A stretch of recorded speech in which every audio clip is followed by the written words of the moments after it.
My name is Sylvia Fernandez-Barrio. I come from Argentina. I'm 66 years old now, and it started when I was 19 years old with very little spots. At that time,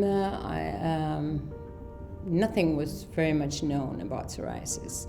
I always thought that it was going to go, but it never went. Psoriasis impacted my life very profoundly when I was very young because these little spots became very big lesions, and practically, except for my face, my hands, and my feet, the rest was psoriasis. Whenever somebody asked me what psoriasis was, I used to explain that it was like being a leper, but leper was contagious and psoriasis was not. And then I used to say that it was a disease that broke your head, that completely made your head explode, and then you had to put the pieces and start, living in another way. In Argentina, we made a survey about a year ago into 1,500 more or less patients, and we had a 15.5% of ideal suicidal ideas, active suicidal ideas, and that is very high. So that is, psoriasis is a disease that really impacts people very much. I never ever believed in alternative medicine, never.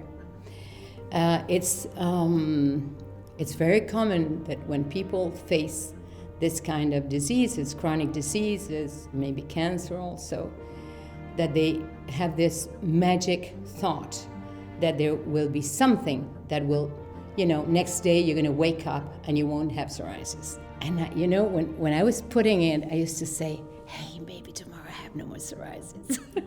It was just kind of, this magic thought, this dream that you always have.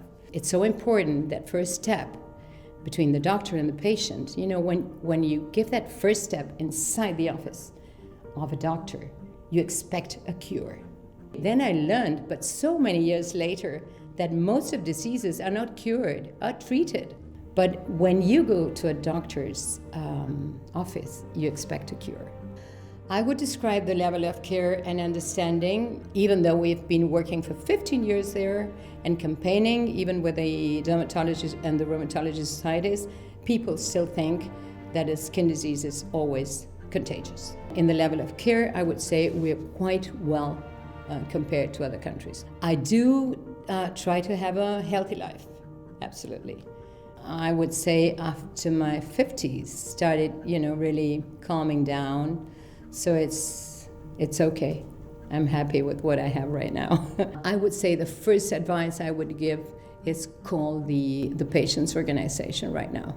When psoriasis is the steering wheel of your life, I hate that. You can't let psoriasis be the one that guides your life. You have to go where you want to go on vacations. You have to wear the dress you want. You have to be free to go to school and then nobody bullies you about what is happening to you. So I completely dislike and hate psoriasis. That's why I'm an advocate, I think.